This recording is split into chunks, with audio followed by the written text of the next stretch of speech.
Bom, então hoje eu vou falar sobre uma prática da engenharia ágil, muito interessante, programação em par, que a gente faz aqui na BlueSoft, já experimentou diversos modelos diferentes.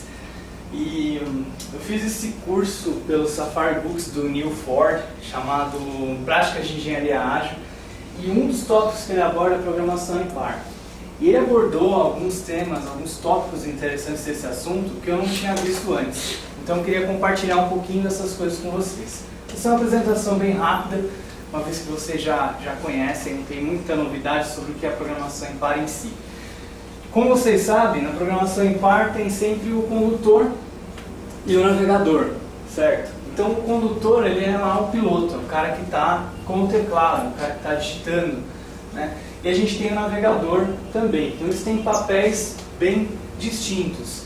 E uma coisa interessante é que o condutor, ele está sempre exercitando o lado esquerdo do cérebro principalmente, porque ele está com um foco muito grande naquele programa específico, naquele trecho de código que ele está escrevendo naquela hora para resolver um problema. Já o navegador, ele consegue ter uma visão mais holística, né? No sentido de que ele consegue enxergar o todo. Ele está conseguindo observar o que aquilo que está sendo feito naquele momento tem a ver com o resto, porque ele não está concentrado tão diretamente em implementar aquele trecho da solução naquela hora, tanto quanto o condutor. Então, uma das grandes vantagens que o Neil Ford apresenta é justamente você conseguir fazer um equilíbrio entre essas duas coisas. Porque o condutor, ele pode estar exercitando o lado direito do cérebro dele muito mais fortemente do que, aliás, o navegador muito mais do que o condutor. Exatamente, você consegue equilibrar isso. Quando a gente está exercitando o lado esquerdo do cérebro, a gente é como se fosse a gente tem que equilibrar as duas coisas, né? A gente está muito desse lado, esse lado aqui está menos. Então, quando você tem as duas pessoas juntas, você consegue ter um equilíbrio bom entre isso.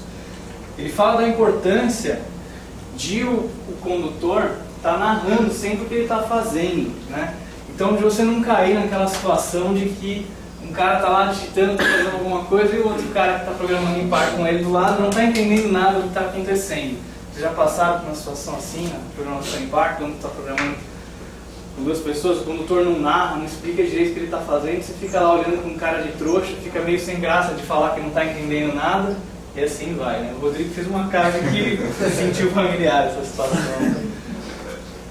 Então é importante narrar o que está fazendo, é importante ter uma comunicação muito forte entre os dois, né?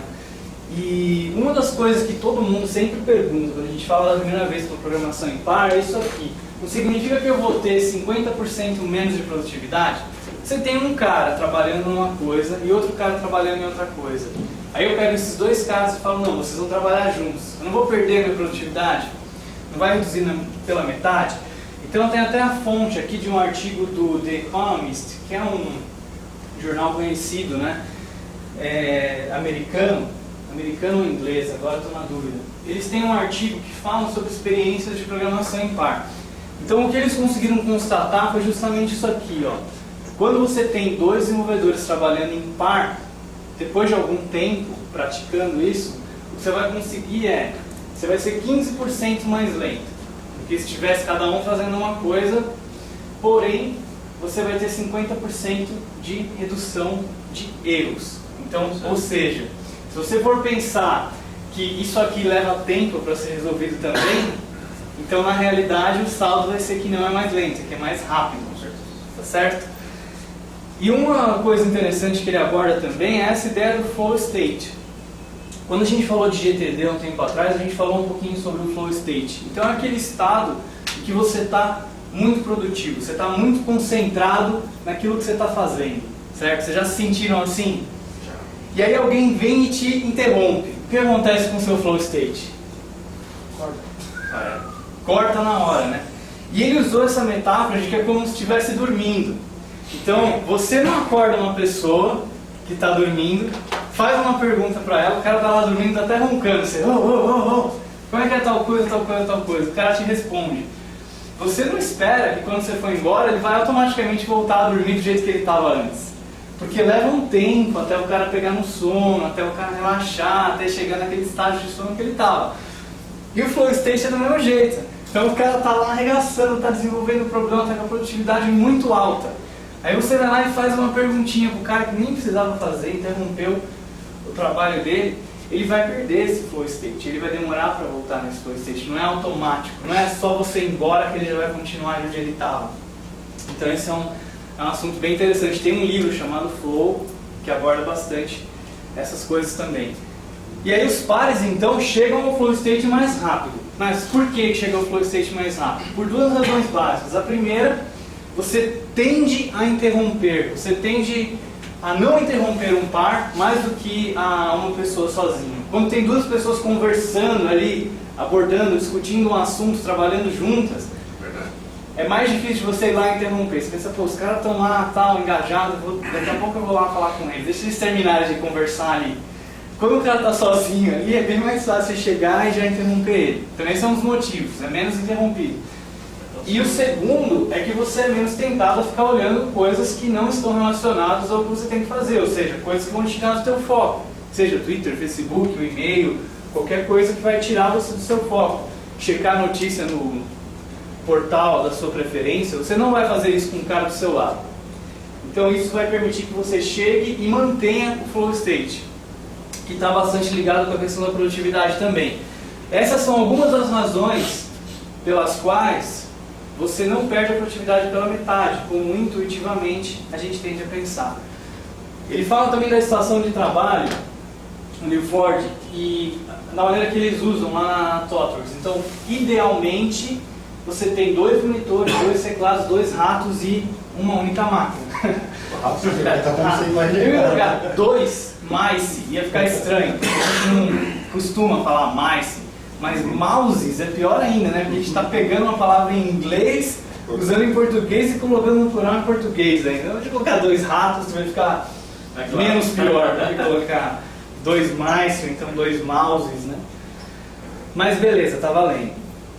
Uma outra questão muito importante também é a questão do ambiente, né? Porque tem algumas empresas, a WebGo, por exemplo, eu fui conhecer lá o nicho pessoal da WebGo, achei muito legal. E eles têm 2 máquinas para 4 desenvolvedores. Ponto final. Estação de pareamento. Não tem desenvolvedor, tem a minha máquina, tem a minha máquina. Então isso é muito interessante.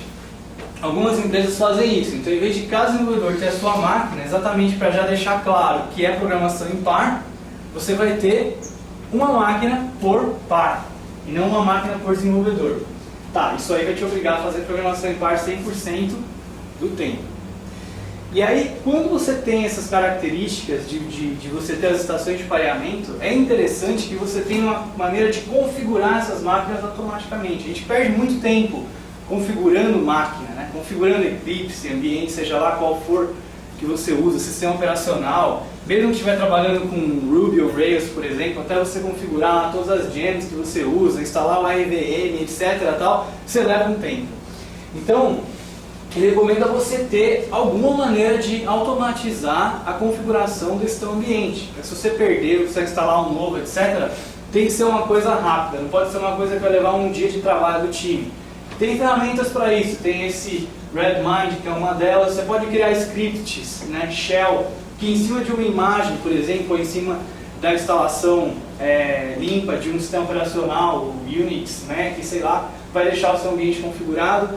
Isso vai fazer você ganhar bastante tempo. Ou até mesmo deixar uma imagem pronta, se você usa um ambiente virtualizado, para já subir uma VM ali com tudo que você precisa usar, né? Isso vai fazer você ganhar bastante tempo. Outra coisa legal é usar algum tipo de plugin como esse Keycaster, por exemplo. Que o que ele faz? O pessoal que faz esse Screencast usa muito isso. Quando você pressiona, por exemplo, uma tecla de atalho mágica lá no seu ambiente de programação, que vai extrair um método, fazer algum tipo de refactoring, é importante que você deixe isso claro para o navegador, certo? Uma das práticas interessantes, o Klaus recomenda fazer isso, é você falar. Sempre que você faz uma tecla de atalho, você não está narrando ali o que está fazendo, você fala a tecla de atalho. Mas esse tipo de plugin também é bem legal, porque ele mostra na tela o que você está apertando. Então vai ficar claro para todo mundo o que você está fazendo. Outra característica interessante da programação em par é a rotação. Fala que é muito importante que os pares rotacionem, ou seja, você não vai ter um mesmo par trabalhando ali por muito tempo. Quantas vezes por dia? Depende da equipe, depende do projeto, depende de cada situação, não tem uma regra geral. Mas o ideal é ao menos uma vez por dia. Tem equipes que trabalham com... tem algumas metodologias, a gente faz Pomodoro, por exemplo, cada Pomodoro muda o par, etc. Ou a cada 3 Pomodoros, enfim. Mas pelo menos uma vez por dia é interessante mudar. Quanto mais você mudar, você vai ter alguns benefícios de compartilhar o conhecimento do que está acontecendo no projeto. Por outro lado, você vai ter que observar a troca de contexto que pode dar uma queda de produtividade dependendo da situação. Tá? Então tem que avaliar qual a melhor situação para cada time, para cada projeto. Outro insight interessante é que a gente não pode confundir pair com mentoring. Né? Então, pairing, programação em par é uma coisa, mentoring é outra coisa. E constantemente a gente chama a programação em par do que deveria estar chamando de mentoring. E isso tem algum problema? Na realidade, quando você tem um gap muito grande entre dois desenvolvedores, então é óbvio que nunca os dois vão saber a mesma coisa. E esse é o grande benefício da programação em par, porque isso vai ser compartilhado. Mas quando existe um gap muito grande, né, está acontecendo o quê? Um está ensinando o outro. Então não está acontecendo programação em par. Está acontecendo exatamente mentoring por isso. Um está explicando cada detalhezinho de como aquilo funciona para o outro. E isso, você não vai conseguir aquela performance, aquela redução de erros. Porque o que o navegador está fazendo não é usar lá o lado direito do cérebro, ter a visão holística, fazer a revisão do código.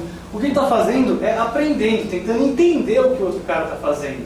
O que é totalmente diferente.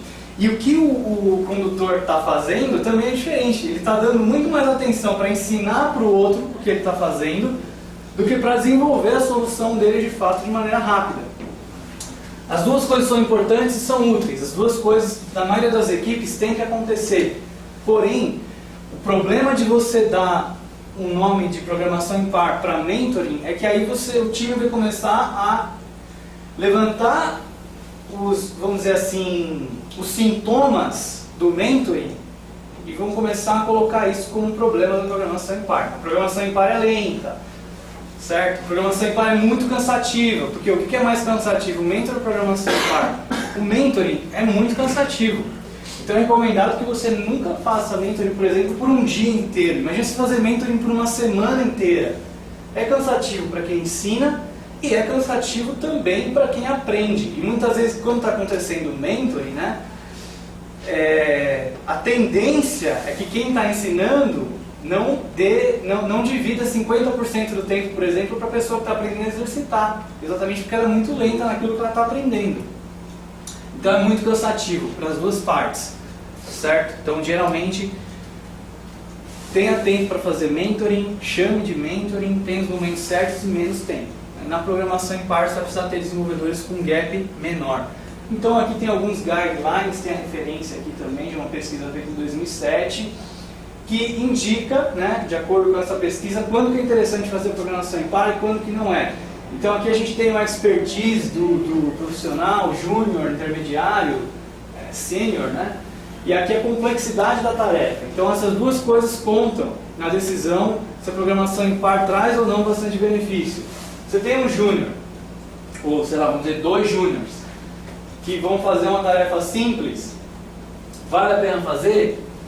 Sim, provido que vai melhorar a qualidade, né? Se a qualidade for o objetivo, legal. É complexo? Vale a pena? Vale a pena também, porque vai melhorar a qualidade. Legal. Você tem intermediários e a tarefa é simples, já não vale tanto a pena. Não tem desafio nenhum. Você tem sênior, a tarefa é muito simples, também não vale a pena.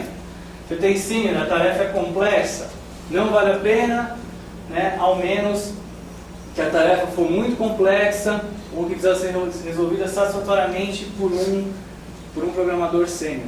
Então, quer dizer, aqui nesse quadro ele está dizendo basicamente que quando vale a pena, quando você tem o cara júnior ou quando você tem o cara intermediário, a tarefa é muito complexa. Os caras sênior já não se beneficiam tanto da programação em par.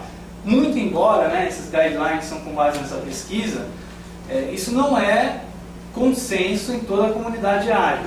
Tem gente que fala que não interessa o nível do cara, que a programação em par tem muitos benefícios. Eu conheço muito cara muito bom, né, poderia chamar de senior tranquilamente, que gosta muito de fazer programação em par e se beneficia com isso.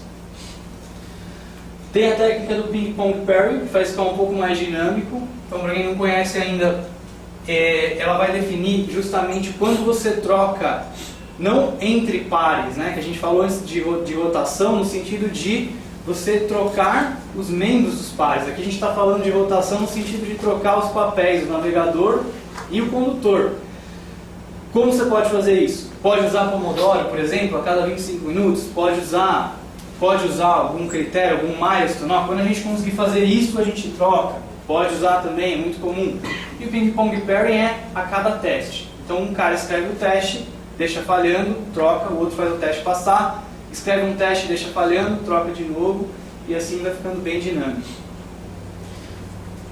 Benefícios. A gente consegue eliminar com a programação em par as ilhas de conhecimento. Então imagina o seguinte, aqui eu tenho uma pessoa, isso é o que eu sei, isso é o que você sabe. E aí o que vai acabar acontecendo é o que o Neil Ford chamou de promiscuous knowledge, né? Seria o conhecimento promíscuo. Então eu sei, você sabe e agora nós sabemos. Você cria uma intersecção aqui entre as pessoas. E aí imagina isso na equipe. Então você vai criando uma série de pontos de conhecimento compartilhado aqui, né? Então essas ilhas de conhecimento que existiam antes, que era um monte de bolinhas separada, cada vez mais você vai criando pontos aqui de intersecção e já não tem mais ilha de conhecimento. Tudo está compartilhado de alguma maneira entre as pessoas aqui. E aí, um dos fallbacks que a gente acaba tendo, muitas vezes na programação em par, é que como a gente tem duas pessoas, a gente está passível de ter conflitos, né? Então, por exemplo, duas programadoras aqui da BlueSoft, né? Nesse caso, as duas são terríveis. Ela acha que tem que usar um facade. A outra acha que tem que usar um business delegate. Então elas começam nessa discussão e ficam horas ali e não sai nada. Então, como é que a gente resolve esse tipo de situação? Então, geralmente, o que vai acontecer é que vai ter que chamar um terceiro ali. E um papel muito comum é ter um tech lead na equipe, né? Um líder técnico. Então, você chama esse líder técnico e esse líder técnico vai ajudar vocês a chegar a um determinado consenso. Da mesma maneira, né, a equipe, ou o líder técnico, o Scrum Master, sei lá, alguém quando percebe também que tem uma discussão num par muito grande, que aquilo vai acabar sem entregar nada, né? Quando fica nesse... O problema não é a discussão em si, a discussão em si é boa, porque vai ajudar a chegar à melhor solução, mas quando você não consegue sair daquela discussão, é importante, né, ter uma intervenção para ajudar a tomar uma decisão rapidamente e prosseguir, né? Então, geralmente um tech lead ou algum outro par que estiver do lado vai ter que intervir ali e ajudar a chegar no consenso logo. Um outro problema que pode acontecer também é o pair marriage. Você tem os dois caras ali que só querem trabalhar juntos, né? Esse é um problema grande, então não pode acontecer esse tipo de coisa. A gente tem que rotacionar os pares constantemente.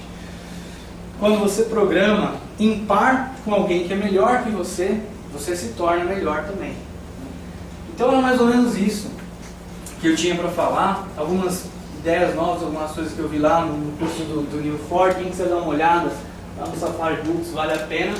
E algumas referências também das pesquisas que eu peguei da Wikipedia. Na Wikipedia tem bastante referência científica para estudos feitos de programação em par em várias universidades, então é interessante também dar uma checada quem quiser saber um pouco mais. E é isso aí, pessoal. Obrigado.